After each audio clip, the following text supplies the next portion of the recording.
At 6:15 in the morning, I was standing on land my family has owned for 80 years, coffee in my hand, watching the sun rise over the Montana mountains, when 911 called and told me I was trespassing on my own property. Someone from the neighborhood had reported me for illegally standing on land that legally belonged to my family. In that moment, I realized this wasn't just about neighbors or rules anymore.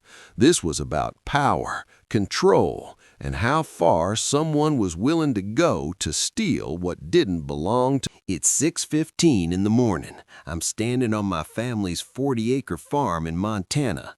Steam is rising from my coffee mug, and the sun is just starting to paint the mountains gold. Everything feels calm, quiet. The kind of peace you only get in places where the land still remembers your family's name. Then my phone buzzes. This is 911 dispatch. We've received a report that you're trespassing on private property and need to leave immediately. I actually laughed out loud. I mean, what would you do if someone called the cops on you for standing on land your family has owned for 80 years? I reached into my jacket and pulled out my leather badge wallet. "Ma'am," I said calmly, "you can let whoever called know that Deputy Sheriff Ezra Blackwood is exactly where he belongs." Across the fence line, through the oversized window of my neighbor's McMansion, I saw Karen Petton's face turn white as fresh snow. She still had those expensive binoculars pressed to her eyes like some kind of suburban spy. The smell of hay and diesel fuel mixed with the morning mist, and in that moment I knew this wasn't going to be a small issue. This was about to get interesting. What would you do if you were in my shoes? And while you're thinking about it, drop a comment and tell me where you're watching from.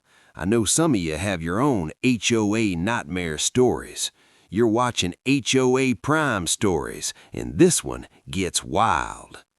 Let me rewind and explain how this mess even started. My name is Ezra Blackwood. I'm 45 years old. After 15 years working as a deputy sheriff and going through a rough divorce last spring, I moved back to the farm I inherited from my grandfather. 40 acres of real Montana land that's been in my family since 1943, when my grandpa Jeremiah bought it with his GI Bill money after the war. The old barn still smells like machine oil and decades of honest labor. It's the place where I learned how to fix tractors before I hit double digits. I always thought I'd grow old here in peace. Then, 5 years ago, they built Willow Brook Estates right next to my property line. 47 McMansions, identical mailboxes, seasonal flags that rotated on schedule.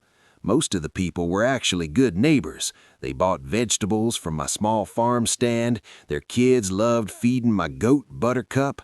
Yes, her name is Buttercup. No, I won't apologize. But then there was Karen Petton. Karen was 52, bottle blonde hair that probably cost more each month than my truck payment, and a PhD in art history that she mentioned every 5 minutes. She carried herself like someone who confused studying Renaissance paintings with graduating from law school. Her husband, Braden, owned Petton Construction, the company that built Willowbrook Estates. They lived in the biggest house, with a lawn so perfect it looked like it had its own weather system. The trouble started on a Tuesday morning. I heard the click, click, click of expensive heels on gravel. Karen walked right across my property line holding a thick manila folder like it was a weapon. Her perfume was so strong it made my chickens stop pecking and stare. "Mr. Blackwood," she said, using that tone that makes your jaw tighten, "I'm here on official HOA business." I wiped my hands on my jeans. "Ma'am, I'm not part of your HOA." She laughed, sharp and cold.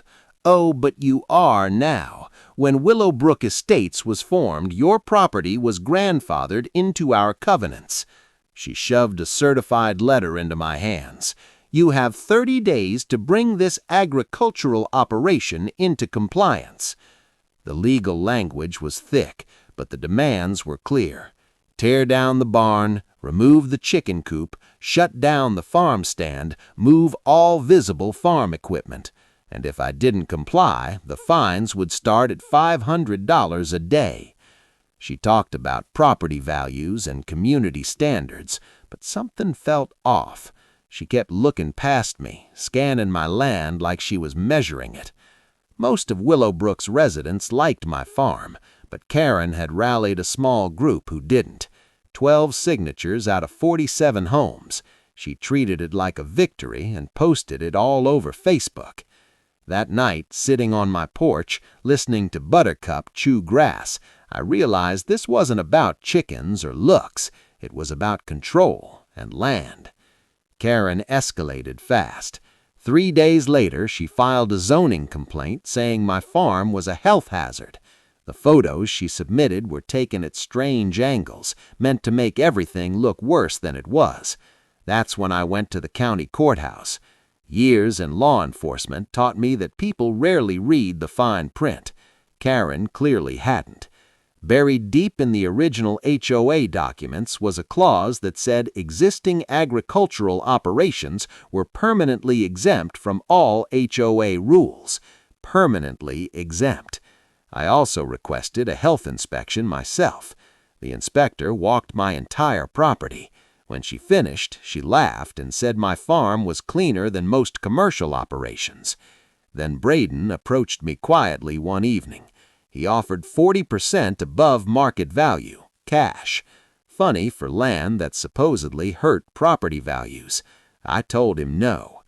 The community started to turn. Neighbors withdrew signatures. The local paper ran a story. I documented everything, every visit, every threat. Montana is a one-party consent state, and Karen talked a lot. Karen got louder. She posted daily complaints. She showed up constantly. But instead of hurting me, she made my farm more popular. By the end of the first month, she had already lost. Karen didn't back down. She doubled down. 2 weeks later, she filed a false police report claiming I threatened her. I was on duty when the call came in. I showed my sergeant the footage. Karen was the one yelling. The complaint went nowhere. Then animal control showed up. They expected dangerous livestock. They met Buttercup instead. Karen started blocking my driveway with her BMW, pretending she was monitoring traffic safety. My cameras caught everything. Instead of confronting her, I filed reports. Paper trails matter. While she was unraveling, I kept digging. At the county planning office, I found development sketches filed 6 months earlier, plans for expanding Willowbrook onto my land. That's when it clicked. This was a land grab. Veterans from the community started showing up to help customers access the farm stand. Karen hated that. Even her neighbors told her to move. The irony was that her harassment turned my farm into a destination. Then she hired a high-priced attorney and sued me, claiming $200,000 in lost property value. She wanted an emergency shutdown. What she didn't know was that I had help. A prosecutor friend recognized the pattern. This wasn't the first time Peyton Construction had done this. I tracked similar cases across counties. Same method, same pressure, same result. The district attorney took notice. Karen's behavior got worse. Midnight inspections, license plate tracking. Then she tried to bribe a building inspector. That was the mistake. Federal agents showed up after she filed fake drug reports. They reviewed my footage and laughed. Within weeks, subpoenas were issued, emails uncovered, shell companies exposed.